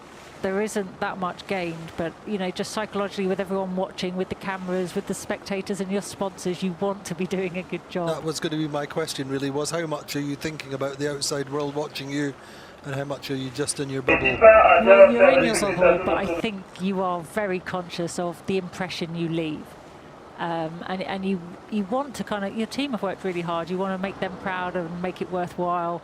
So yeah, it's your chance to pay back. You're getting to go and do the race, but actually you want to show how good a job they've done in your preparation of your boat, and like, look, you know, we're doing this together and we're going out there. So it's a hard place to be, but you know, I think someone like Samantha Davies there that we're looking at, Yannick Bestevan there, I think they know what's involved. They know how long and far there is to go. So this is, you know, very little influence in the big game, but it's that general impact that you leave your sponsors with at the start line after they wave you goodbye and go in. 5th place. The official tracker is saying 7th place, but interesting, isn't it? The different angles you look at. I think there's more breeze depending on what than the camera angles some of the time, but clearly those boats down to leeward are now starting to get some effect from the spectator fleet and the wash. We dock here, off super these cool boats. project. Yeah, Louis Duke there got some nice pressure in his spinnaker. You can see how much influence he's having on Fabrice Amadeo to leeward of him. Yeah, I'm actually checking Boris's live stream also, but he's not really visible right now. It's just the inside of the boat, so there's not really much to see there. The water looks like there's a little bit more pressure there. But you can also see these holes in the background there. Exactly. It's really, as they say, a heads out the boat race at the moment. Yeah, the orca problem is actually something very interesting. Like I was thinking about that last night. Like they're going to go through a very orca hot area, of course, off of Spain and Portugal. And I mean, they're going to be fast when they go there. So now they're very slow. When they're exiting around Finisterre, they're going to be going very fast. But orcas are faster. There really isn't any way for them, even for the IMOCAs, to outrun if it potentially happens. We actually did a whole show on orcas with Seawolves a while back. Look it up. It's in our program. And we did a sort of a 5-man interview with 5 experts. We had Jelmer, of the captain of the Volvo ocean boat that got attacked, actually, also in the stream. Lots of very interesting points, like an hour and a half just on this topic. If you haven't watched it, you should definitely watch it after the show. It's cool. We're going to have a little bit look in more detail at Jean Le Cam. Jean Le Cam in 20th place right now. 6th race, as I say. And Vendee Globe would not be the same without him. And let's look at a little more detail at Le Roi Jean. C'est le vétéran de la course, dernier représentant de la génération ayant navigué avec Éric Tabarly. Jean Le Cam, à 65 ans, se lance dans son 6e Vendée Globe consécutif. Jean Le Cam a navigué sur tout type de bateau de course et consacré plus de 20 ans de sa vie au Vendée Globe. Acteur majeur de la course il y a 4 ans, où il avait récupéré Kevin Escoffier après son naufrage, Jean Le Cam a surtout en 2020 réussi la performance d'accrocher une 4e place à bord d'un IMOCA à dérive qu'il colmatait depuis le passage du Cap Horn pour qu'il ne se détruise pas sous ses pieds. Jamais plus mal classé que 6e, Jean Le Cam déplore un seul abandon après avoir chaviré en 5 participations. Sportivement, son meilleur tour du monde en course reste le Vendée Globe 2004, lorsqu'il termine 2e, derrière Vincent Rioux, après un duel épique. Mais plus que la compétition, c'est dans la transmission et le partage que ce génial solitaire à la verve légendaire a trouvé son meilleur moteur. C'est pas anodin de faire un tour du monde en solitaire le plus vite possible. C'est une course de partage avec les autres, avec les gens qui nous suivent. Et je me suis aperçu que ça donnait de l'énergie aux gens qui nous suivaient. Cette course-là permet de donner des choses à beaucoup de gens. Quand on donne beaucoup de choses à beaucoup de gens, eh ben on a du retour. C'est le plus essentiel du ce pourquoi je fais cette course. À bord de son Tout commence en Finistère, Jean Le Cam ne devrait pas gagner ce Vendée Globe, mais il en sera l'un des animateurs, c'est certain. So a little intro to Jean Le Cam, saying that he may not be one of the leading boats in this Vendee Globe, but he's one of the leading figures, but he may still be one of the leading boats in this race so far. Yeah, I mean, 4 years ago we were looking 4 years ago, we were looking to see if that was something that was possible. As they came in, descended upon that finish line, we weren't quite sure where it was going to go, and actually Jean Le Cam was one of them. With so a looking daggerboard at some of the boat speeds at 5 kilometers an hour, so that's they're doing like three knots, 3.5 knots right now. Certainly with this new boat, he's out to prove the concept. Quick on board with Boris Herrmann, a race leader after 21 minutes of this 10th edition of the Vendee Globe. And his is one of the few boats you can see there from the inside where you can actually stand up full height inside, and there's a lot of others that don't have that kind of space inside, and they start to feel it in their posture quite a lot. So right now, Boris about 100 meters lead. Interesting. So I'm afraid Jackie looks like he's fairly rooted to the spot in the meantime. But I don't think he'll be too concerned. His race is all about finishing, getting around in one piece, him and the boat. Well, it's a long race. However, it does seem to be pretty slow just now. No, Pip doesn't have any life feeds yeah, running. Slow, guys, frustrating, but it's about her boat expending is not so your super energy. high tech with a lot of cameras. I don't think that she actually has a single camera on board. I mean, she has like her phone and like some you've cameras got your sail out, you can only do what you can do. But she doesn't have like, any you could run around like a headless chicken, but actually you live just got to live cameras with or it. even cameras that like go to her cockpit so she can look around on board. Where the sails are full and she's very collapsing again. Sailor. And as frustrating as it is, you just, try and just keep it moving, keep your head in your boat, your eyes out, and we know it's going to improve as they move further south, as they get further west, as the day goes on.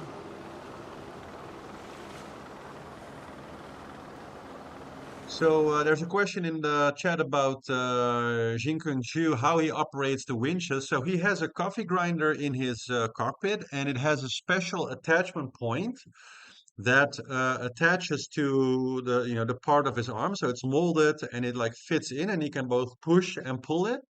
So he just has an adjusted coffee grinder, I guess, that's specifically built to accommodate his one arm is normal and the other one has a special sort of like, it's like a little tunnel that he can push his stump into that fits exactly. And he's able to kind of hook into it so he can both push and pull it. And it just works. It's like a special thing for him. But for the rest, it's a normal grinder. In that particular measurement. And so you tend to see Pip does have Starlink. more That's extreme true, shape in the Mocha. But I think pretty much David all of them have Raison, Starlink big actually. and, but they have different. So some of them have like class very high-end Starlink packages. now Some have getting more the basic chance packages to depending on their design budgets, I guess. with the Jean Le Cam. But I think and pretty much 100% of the fleet has Bellion. Starlink on board. And compared to most this of the other boat costs, it's very low cost. It's was really the first scow 4 years ago. We were really talking about this boat. It's now Louis Burton's Bourry Valley. It's the first real scow-shaped hull, and really didn't get the chance to prove itself really on the race. Helmut in first place now. As L'Occitane en Provence. First lead with change in Arnold the race. Tripon 4 years ago, he had a premature end to his race, and so we never got to see what it could do. But it's interesting, a lot of people... The key thing for him, was he had a problem with the rig early on in the race, and he had to... there was a point where he nearly retired, but he actually sorted out the top of the mast. I think he had a problem with the hook, and really the whole fleet sailed away from him, and really from then on he was playing catch-up all the way down into the Southern Ocean. But interesting, in the Southern Ocean when he was there, his actual speed runs was fast. His averages were really good, and I think that was the point where everybody in the fleet and everybody looking at the IMOCAs was starting to think, okay, let's go, or let's think about a scow for the next race. And Jeremy Bayou significantly was the first to commission a Sam Manward design for this race. Jeremy Bayou in 19th place right now. A few others have followed suit with that, notably Sam Davis, among others. Yeah, I mean, his waiting list lengthened drastically after that, and his speed alone was really good, which is why it was Louis Burton was very quick. Well, to Fred, then, it's hard to say in miles, but the wind is going to be shifty until about 4 o'clock at night tonight. So it's going to be still something like 20 hours before, something like 18 hours or so before the wind really picks up and stabilizes. It's going to first go down for the next like 4 hours or so. It's actually going to go down from what it is now, so not very good lookout. They might actually come to a full stop, I think. And after that, it's going to slowly increase, but by around 4 o'clock at night, it's going to be a stable 10 to 12 knots or so that they got. So then at least they got enough to have full sails up and be fully sailing. They're all pointing different angles. I mean, that was an exaggerated graphical display there, but it's about doing the angle that works for your boat. And as the breeze lightens, that needs to change, and then it'll increase. As far as I know, there isn't an app right now. Windy doesn't have flow, keeping the flow moving, keeping the boat moving, trying not to get stuck. The foilers, as soon as they're in the water, adding drag, making it difficult. But the hard thing for the skipper is they're working really hard, not really going anywhere. And I guess you can use any IAS program to this, because you all the boats don't want to have get IAS, distracted. so you can use your People normal want to cheer you on, AIS they're wishing you the best, tracker. but they're still right there. You're just like, okay, you can go now. Let me go and sail it. Let me go sail around the world. But nonetheless, Paul Meillat quite well placed on the biotherm just now. Quick shot up in the clouds with their drone.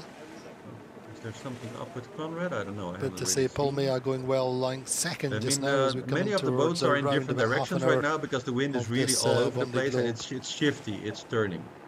So it can literally be that some of the boats are looking on the tracker to be in an odd direction. Spread out laterally and so I think that's also what's happening to Conrad. He's just following the wind where it goes, and it's just not really going in an optimal direction right now, but I guess that's what he just has to do. So it's not a fault of the tracker. I think it's just what the situation is.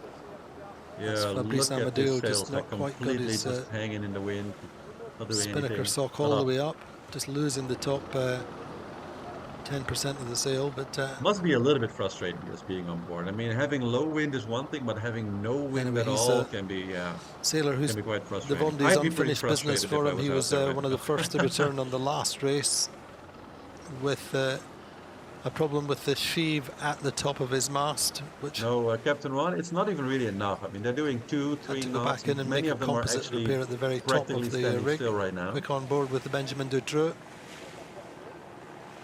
And they got tied. So they got Figaro sailor before he came into the Mocha class. Either coming up really or going impressive, in. With a relatively modest daggerboard boat in the last race. Right now. Some boats can Just retract them, like Aurora can completely retract them out of the water, but most of the foils are not fully retractable, so they have some of it in the water. Switzerland to be happy with that. They have some drag. So will Hungary. I mean, I joked with Shabby, talking about his skills sailing on Lake Balaton. He said, nice it could be just like that, and here we go. Very funny.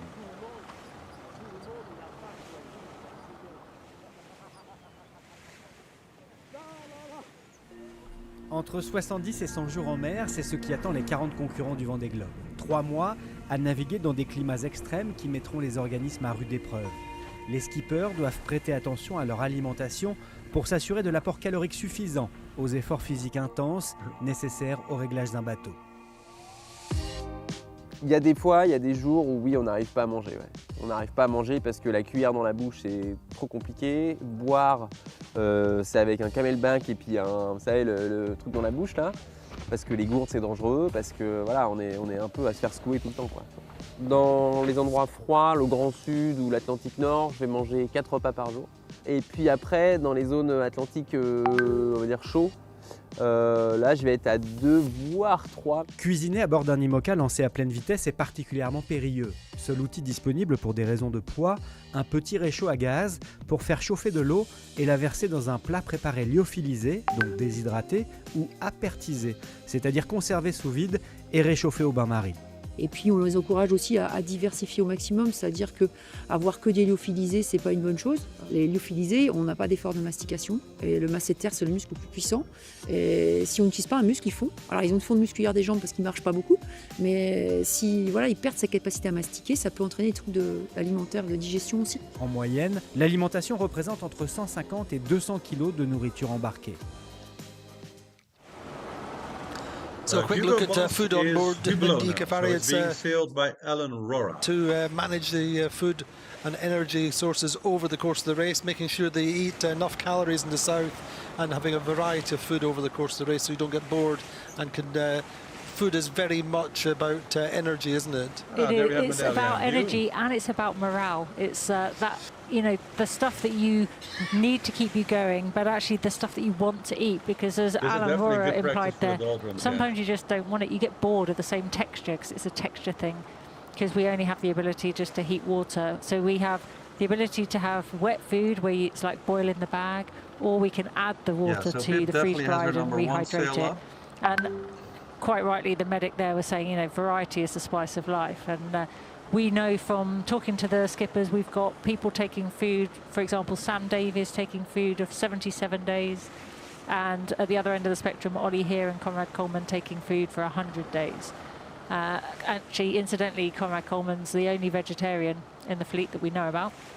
But it's interesting, the variety you can get in freeze-dried feed these days is massive. It doesn't matter if you're gluten-free, if you're vegetarian, there is literally something for everyone.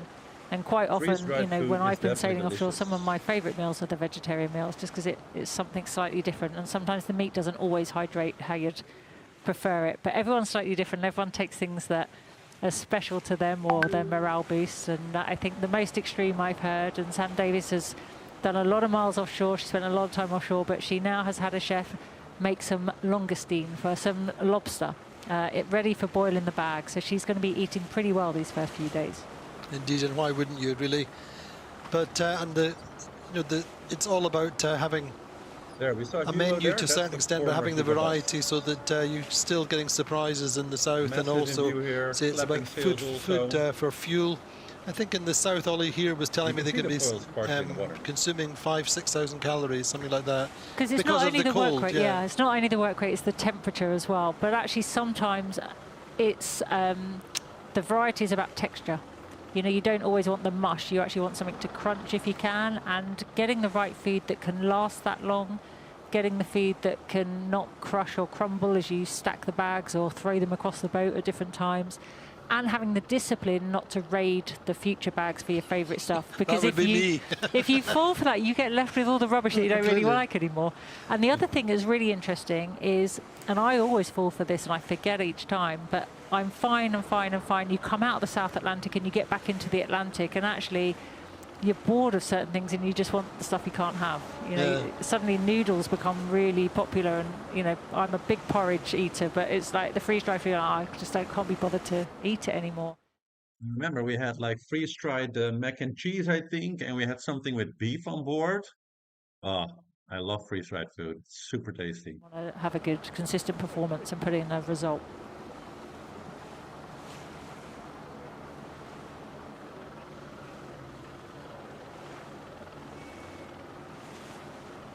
So Damon Sagan and trying to eke out the last few... Actually, the audio varies, because when I start talking, the audio in the background is going down, and then when I stop talking, it goes up again. So it's dynamic, I guess. Bells are full and it's drawing. He's actually moving forwards. Moving forwards. What are they thinking at this point in terms of the kind of medium to long term? Are you really just thinking about the next few hours, or is there a kind of trepidation knowing that you're going out there for 70 days plus? Is that preying on your mind at this point, or really is it just about the here and now? No, I don't think you think about the big picture of like the whole way. It's definitely into chunks. So their first kind of something they've got to deal with, apart from these light conditions, is actually Finisterre in the acceleration zone. So they'll be thinking, okay, when I finally get out of this and we get going, you know, when I change my sails down, how much wind range am I looking for? Am I going to get inside? You know, they're looking at that chapter. And then once they get through that, they'll be like, okay, what side of the Canaries am I looking at? What's the weather looking there? So if they're going around Finisterre tomorrow, then they get into some decent downwind sailing, and then they'll be looking at how they position themselves for the Canaries. And it's all kind of step by step by step. So you never look at the big picture because it's too daunting. Indeed, I always love the suggestion of Conrad Coleman, of course, vegetarian, but he always said his mum always told him how to eat an elephant. It's just mouthful by mouthful, and it's really all about that. It really encapsulates the whole thing, isn't it? It's just taking it step by step all the way through. And Conrad going relatively slowly, but I think he'll be. It's been such a journey for Conrad, as they in their earlier broadcast. He really got to the edge of the financial cliff and has got there in the end. He missed out in the last edition. He was trying to get money together for that and didn't quite make it. But yeah.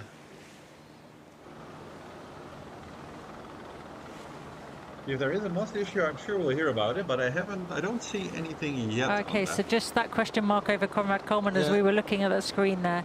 He has a line in his propeller, so he's delaying, continuing while he sorts that out. All right, so good information, D. So it's not a must problem. He has a line in his propeller, guys. Conrad Coleman has a line in his propeller, and he's trying to sort that out right now. So that's what's going on. But it's not a mast issue, so no sailing problems. I guess good news. Sam Goodchild, as we were saying earlier on, it's we kind of have a hunch, D, that this may be a race that can be won by an international skipper, Boris Herman, leading early on. But Boris and Sam Davis, Sam Goodchild, all potential finishers on the podium. Let's have a little bit more of a look at in detail at Sam Goodchild, the skipper of Vulnerable. Yeah, Ken, I think this is something that Conrad can definitely deal with. It's unfortunate, but fortunately it's not an actual sailing rigging problem, because if you had a problem with the mast right now, that'd be really sad. So glad it's something small. Du Vendée Globe en tant que préparateur pour son compatriote Mike Golding, puis pour Alex Thompson. C'est là que naît son rêve de se lancer à son tour dans cette aventure sportive extraordinaire. The representation of the Vendée Globe is a cocktail, a mix of the adventure, the competition that really appealed to me, of doing something which seemed completely crazy, impossible to your normal human beings, including my family, I think, when I told them I wanted to do it. And then the competition as well, because I'm driven by wanting to push myself, to push the limits, to do better, to go faster, and finding this incredible mix in the Vendée Globe, which is around the world non-stop. It's you can't really think of anything bigger to aim for as an achievement, and to do it in a competition. That cocktail of the two bits together and really drives me. Depuis 15 ans, Sam s'est installé en France. Il saute de projet en projet avant de se fixer il y a 2 ans auprès de Thomas Ruyant, dont il récupère l'ancien linked out. Well, I guess it's actually quite lucky because the wind is very low, so it's not going to be that hard. And also, if Conrad gets the problem out of his propeller now, he's not going to be losing a lot of ground to everybody, because everybody else is going very fast while he is still. The sea state is very low. So actually, as far as bad problems goes, it's actually quite optimal to fix it now quickly. It shouldn't be that hard. He's done so many different disciplines, different classes.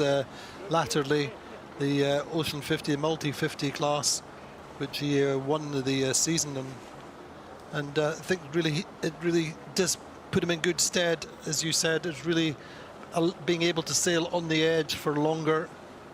We're also having great confidence in your ability now. Yeah. So Mel Hott in first place now. He must be very, very happy. Here in second.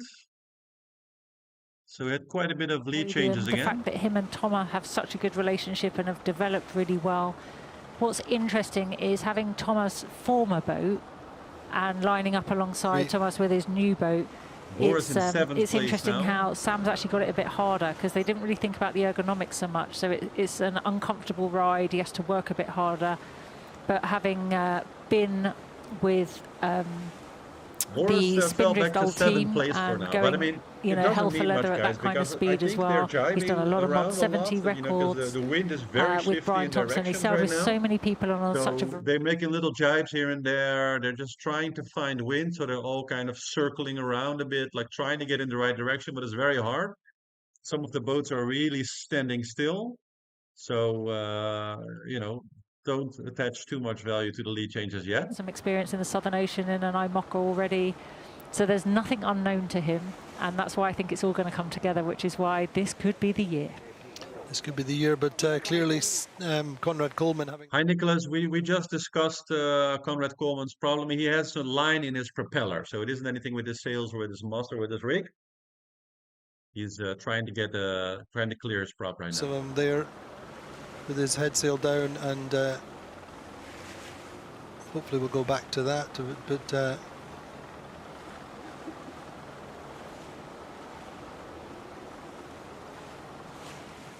on board with Kojiro Shiraishi.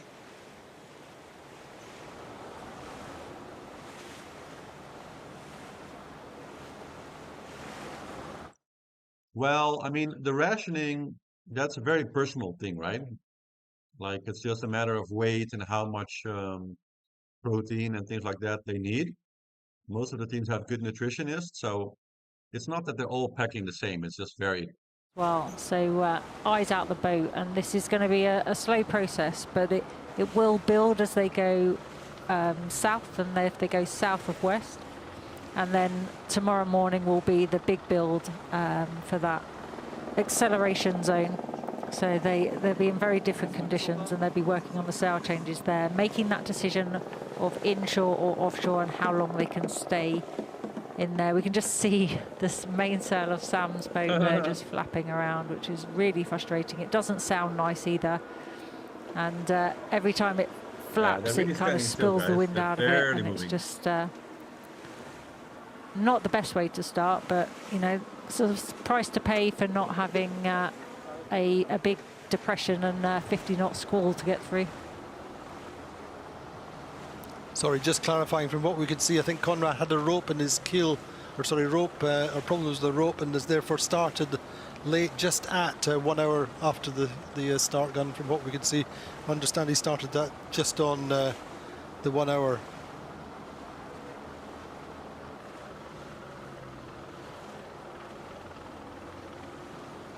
It seems that Conrad has started now, so it seems the problem is solved, maybe. Paul Mea, Sam Goodchild, Ollie here going well. But a very international group at the moment. It's nice to see keep going at this speed, I think they're going to be 300 the most days. International the race has ever been.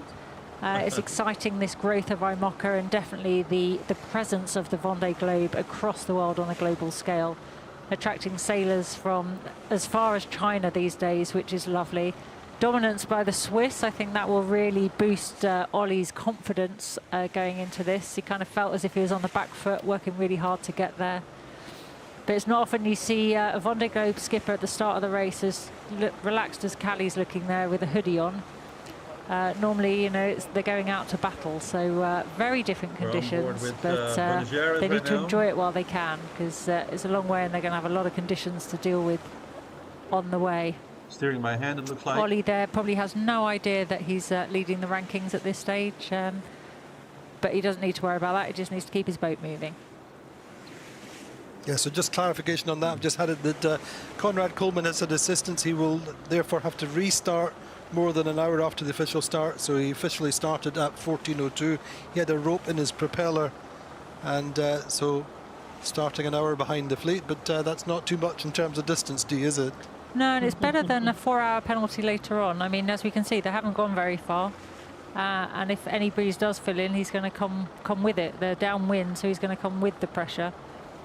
So he shouldn't be disheartened. It's, you know, a setback, and it'd be frustrating and a distraction, but you know, it's a long way to go, and if anybody knows, Conrad knows that. So I think he'll stay in good spirits in normal Conrad style. Indeed, but in general, it seems like the breeze has been on the left side of the course.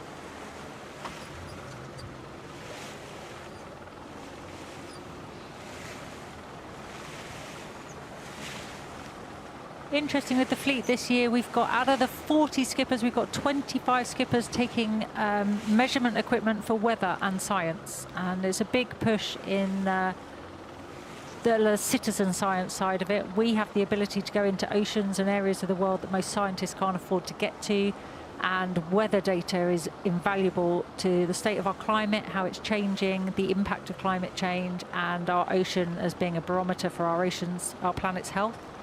So 25 skippers are taking various stuff from Argos floats that give... Right now, if anybody would want to beat the entire IMOCA fleet while swimming, you could literally do it. You could literally swim faster than the fleet right now. Particles, there is a real wide range, and they weigh various amounts. Some of the weather buoys are quite heavy, but they discard them at pre-disclosed positions that Météo France want them to use. And all this data is open source, which is really valuable. And the ambition then for 2028 edition is that all 40 skippers will carry scientific equipment of some description, from an ocean pack to an Argos float to a weather station to a camera. So we really are contributing to understanding what's going on a lot more. You can Speaking see of which. Yeah. Speaking of what's going on in the water, we've got a fair few people on board trying to sort these problems out. I'm guessing somebody will have been in the water to clear the rope from the propeller as well. So just to be clear, he has to wait until 1 hour after the start to start, so he will start at 14:02. And that's that whole, within the rules, the start line stays open for 60 minutes. So you have the ability to come back, sort a problem, and make the start again. Paul Mayert's working up a sweat at the front of the pack there, being hunted down by Sam Goodchild, so he's having to take the layers off. Downwind and light winds and indoor yachting as well really contribute to there not being a lot of airflow.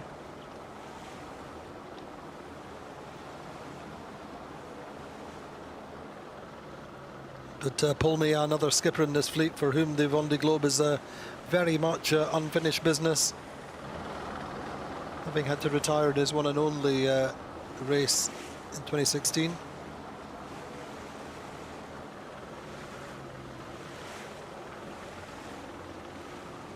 In quite scary conditions as well for him. Oh, completely, yeah. And he was going well. I think he was fifth at the time, and had been contending or been up at the front of the fleet.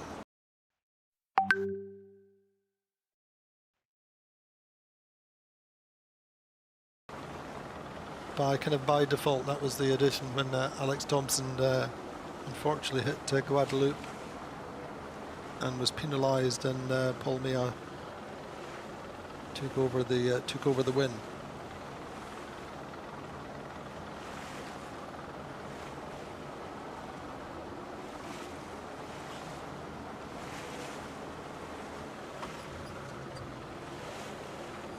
So Arnaud Bossier there, looking pretty relaxed. He's the only person, remember, to have finished every race that he's started.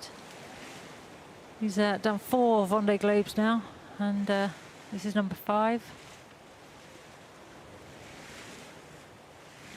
So his boat was Sam Davis' boat previously, wasn't after it? the Route de Rome, he picked up Initiative Kerr, did the sail back with her to learn the boat, and then took it on. And so each time he's stepped up, but as the fleet gets more and more competitive, the boats get more competitive, his end positioning has been slightly different. Boris now in 8th place again. He still enjoys it, still delivers a good story, and as a local team and a local sailor, they embrace him in the Vendee region. Actually, Maxime Sorel has been in 5th pretty much from the start, and he still is.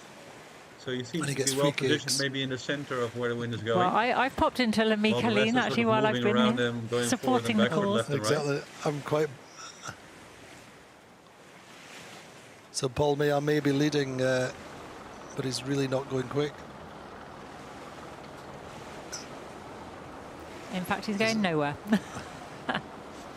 Kilometers an hour or knots, he's not going very fast, but he is leading the fleet.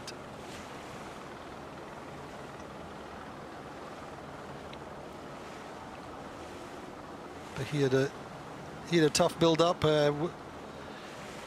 losing a foil in the Transat race, having to invest or take a loan out himself to help fund the new foils. And an outsider, I would say, for the podium, but boat with great the boats potential. haven't moved much. They're really more or Let's less have a quick almost look at standing still. Jackie Jinkun Chu, the first ever Chinese skipper to take on the Vendee Globe. Tremendous character, and here he is in a little bit more detail. Xu Jingkun, né dans la campagne chinoise, n'avait jamais vu la mer. Enfant, en manipulant un pétard pour le nouvel an chinois, il se blesse dans l'explosion de celui-ci, perd son bras gauche et aussi la possibilité de travailler la terre avec ses parents. La Chine cherche alors des athlètes pour les Jeux Olympiques de 2008 à Pékin s'il apprend à naviguer, ce que Xu Jingkun fera, mais l'équipe olympique est dissoute après les JO. Après un apprentissage de la navigation en voile légère de la douleur, il part à l'assaut du large, découvre l'histoire d'Hélène MacArthur, fait le tour du monde en catamaran. L'étape suivante est celle de la course au large. Chou déménage en France, commence à naviguer en Mini 650 en 2014, participe à la Mini Transat et devient le premier marin à un bras à la terminer, puis rêve encore plus grand et achète un IMOCA pour participer au Vendee Globe. 能够回到海上航行是我最期待的事情。在Vendee Globe当中，我觉得我一定会非常的享受这次的比赛和航程，无论会遇到什么样的事情，我都会去好好的去珍惜这段时光，因为我们为此付出了很多的时间，这也是非常难得的机会去体验这样的过程。Après avoir couru toutes les dernières transatlantiques, le voilà prêt à vivre son rêve, devenir le premier Chinois à boucler le Vendee Globe. Here, for those curious, this is what Hugo Boss looks like so now. 35-year-old Vendee Globe skipper from China, experiencing the first hour of his Vendee Globe, and really such a character D, isn't he? He is. Tenacious doesn't come into it. I think we saw that, like on the departure with his traditional dress, and he was determined and knew that this was a massive opportunity. But the team have done a great job, and he shows another end of the spectrum of this adventure and this opportunity that he's got, that he's literally grabbing, and what a shining example that is of not letting any setback kind of grind you down or make you think you can't do stuff. I mean, he's just a vision of positivity of what can be done. Indeed, I say he lived on his boat. Initially, after he bought it in Port La Forêt, did most of the maintenance himself.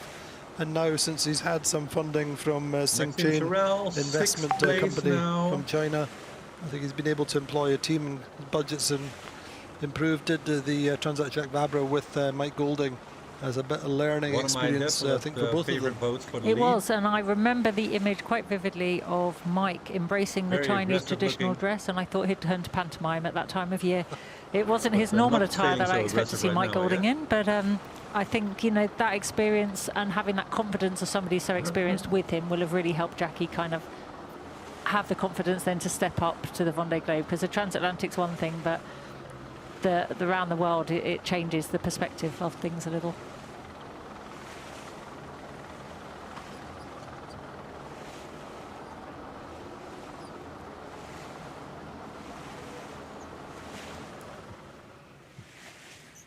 I think we can see there with the positioning of how strong these conditions are for the daggerboard boats. It's not the foilers running away. When you see Ollie here, you see Zabi, you see Antoine, Tanguy, all those daggerboard boats being in the mix and being named there near the front of the fleet. It is. I mean, it's fantastic for them. A moment in the spotlight, in the limelight, as it were. And, some of them with older boats, lower budgets, but they know how to sail. Xavi grew up in Lake Balaton racing high-performance boats. I actually went to see him yesterday because he's obviously sailing my old boat. In 2008, I said she finished in 6th place. I said, so push her hard. And he was like, oh, she's very good. I went, don't be safe, push hard. And he is indeed living up to that request, G. It was really cool. It brought back a lot of memories for me. But he was just so delighted to be part of this. And as you say, that ambition, and now it's being fulfilled. But as an athlete himself, 6 times as an Ironman, doing an Ironman, and then he runs sub-3-hour marathons just because he can. It's quite exceptional. He knows how to go into the pain cave and live there. So I don't think he'll be put off by any challenges that he faces along the way.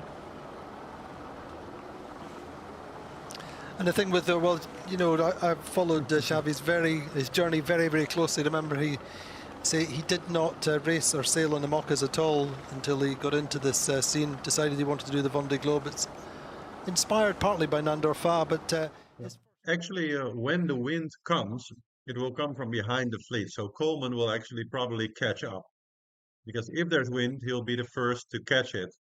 So he'll just sail right into the fleet and then take the fleet with him. He was back in within a few hours, and that was his race over. such a terrible introduction to the IMOCA class. And one of the things thereafter was he struggled so much to get a technician from the local area to come and look at it because he wasn't French, you know, he's Hungarian.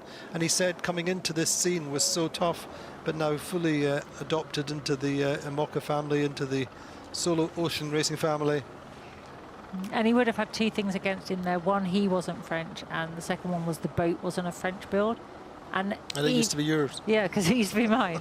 Built in New Zealand, Hakes Marine, Owen Clark design, but, you know, English labelling and English wiring, and they notice that, and it puts people off.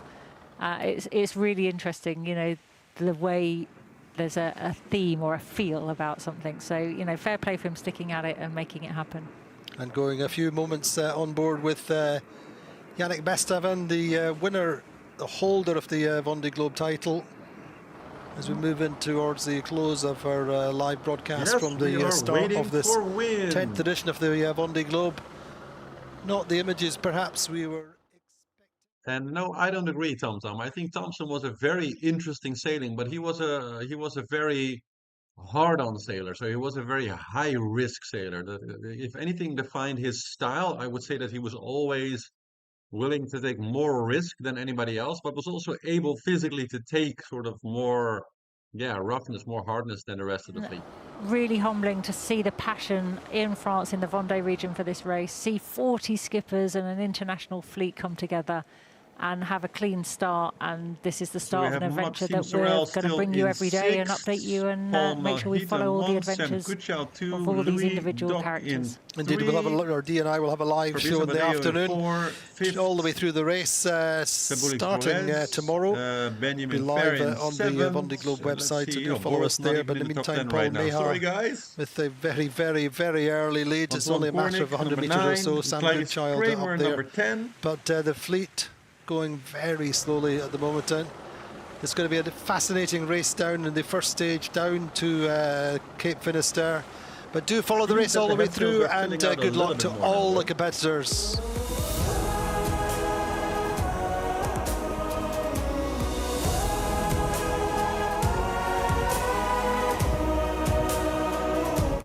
I will tell you guys something very interesting actually about Alex Thompson's influence on the race, because this is something that I know because of the watching numbers. And literally the moment that Alex went out of the race last time, I think the overall viewership on all of the Vendee Globe related stuff worldwide almost went in half. So I think that him being a Brit, being an English speaker, and him also having the mission to really be the first non-French guy to win the race, and he was of course very close to there. You know, he was really one of the people pushing the technology very hard. That he was actually very important for the worldwide adoption of the race and for kind of making the race famous outside of France. So in that sense, I think that we owe a lot to Alex actually in really popularizing the race. Okay, well, that is it for the live stream today. Thank you all for hanging out, Wolves. It was a great time, and see you all in the show tomorrow. Be sure to like and subscribe. Help us push those algorithms. And see you. Have a nice day. Ciao, ciao.